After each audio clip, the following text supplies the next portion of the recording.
Jowenko is the expert on this in Europe. What did he say? Dit is controlled demolition. Zeker weten. Zeker weten. Er is nagesprongen. Dit is in opdracht gebeurd. Het heeft een team gedaan van experts. Let's compare. Explosives are used to demolish buildings like this in just seconds. Okay, so it's a controlled demolition. What's the problem with that?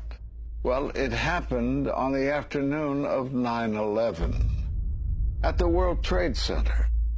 Let's just think about this. Controlled demolitions cannot be engineered and rigged in a day. It takes months. And therefore, this event must have been planned in advance. Keep your eye on that building. It'll be coming down. The building is about to blow up. Pull it back. We are walking back. There's a building about to blow up. Did they actually use the word brought down, and who was it that was telling you this? In the fire department, and they did use the word, we're going to have to bring it down. And these people heard explosions. We heard this sound that sounded like a clap of thunder. It looked like there was a shock wave ripping through the building, and the windows all busted out. About a second later, the bottom floor caves out. The building followed after that.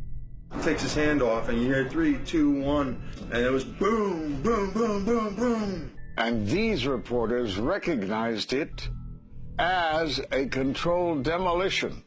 And I turned in time to see what looked like a skyscraper implosion. Looked like it had been done by a demolition crew. The whole thing just collapsing down on itself. For the third time today, it's reminiscent of those pictures we've all seen too much on television before, when a building was deliberately destroyed by well-placed dynamite to knock it down. It was almost as if it were a planned implosion. It just pancaked. So what's the problem if this was a planned demolition? Well, we are told by government agencies that this building came down as a result of normal office fires. The National Institute of Standards and Technology produced their final report in 2008. World Trade Center 7 collapsed because of fires fueled by office furnishings. It did not collapse from explosives or from fuel oil fires. Well, what do you think brought down the building? And what caught my eye is more than 1,300 architects and engineers examined the evidence about Building 7's collapse and disagree with the official report issued by the National Institute of Standards and Technology. I certainly am much more open-minded about it than I was, and it is because of the involvement of the 9/11 families and all these engineers and architects. You are about to hear from architect of 23 years, Richard Gage, AIA, member of the American Institute of Architects and founder of Architects and Engineers for 9/11 Truth. Now there are more than 1,500 architects and engineers who say that it could not have been brought down by office fires. They are backed by 9/11 family members who are calling for an independent, unbiased investigation. I'm Richard Gage. Fires have never before caused the collapse of any skyscraper, even though there are numerous examples of much hotter, larger, and longer-lasting fires in these buildings. And in the case of Building 7, the fire that NIST said started the collapse had actually burned out over an hour before. It could not have caused the collapse, as NIST claims. Yet this 47-story, modern steel-framed skyscraper, which was not hit by an airplane, collapses mostly into its own footprint like a house of cards, as fast as a bowling ball falling off the side of the building, in just under 7 seconds. Listen to the experts. Building number 7 descended in free fall for the first 100 feet, which means that there was absolutely no resistance to the descent whatsoever. NIST has admitted it went into free fall for 8 stories. And going from motionless to free fall instantly, that's a bothersome part of the puzzle because NIST never explained it. We've got a building that came down in its own footprint, so all of the columns really needed to be severed at the same time in order for that structure to fall the way that we saw. The symmetry is the smoking gun. The whole building completely comes down in one continuous motion. There couldn't have been any structural resistance. According to NIST, the failure occurred at column 79 on level 12. They're talking about a single columnar collapse or failure that resulted in a total collapse of the building. It is possible that you could have a local failure as a result of a connection failing. But the likelihood of that failure dragging the entire building in such a fashion that all the columns would fail at the same time is an impossibility. Impossibility? Yes. What I saw, it was a classic implosion. The center of the core, the penthouse area, starts to move first, and then the building follows along with it. I'd like to know why NIST excluded the document from FEMA in Appendix C that documented the evidence of melting steel. Why is this forensic evidence not being included in the report? In an office fire, you cannot generate enough heat to melt steel. And yet we have evidence of molten iron. R.J. Lee Company, USGS, and Dr. Stephen Jones's work, all three separately found these microspheres. In the dust, we found what we characterize as unreacted thermitic material in the shape of some very tiny red-gray chips, which have different properties, and in the reaction they produce molten iron, which is the prime indication of a thermitic reaction, and such a reaction can be used to destroy steel structures.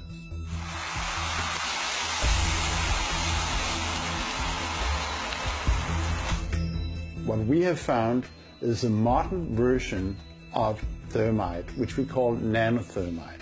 There were these iron microspheres present in all of the dust samples that needed to have been formed in extremely high temperatures. I've independently seen thermitic activity within 2 separate independent samples of World Trade Center dust. My contention, based on finding thermite residue in the dust, is that it happened before. It didn't happen after in the fires that ensued in the rubble pile afterwards. All the characteristics of the microspheres tell me that thermite was involved in melting those steel beams. So thermite, if it was present at the World Trade Center and created this molten metal that so many witnesses and photographic evidence shows, would also explain the fact that the fires could not be put out at Ground Zero. The only thing that is consistent with all of the evidence that we have that could cause such a thing is the use of thermite to cut through the steel. You'd get down below and you'd see molten steel running down the channel rails, like you're in a foundry. Yeah. Like lava.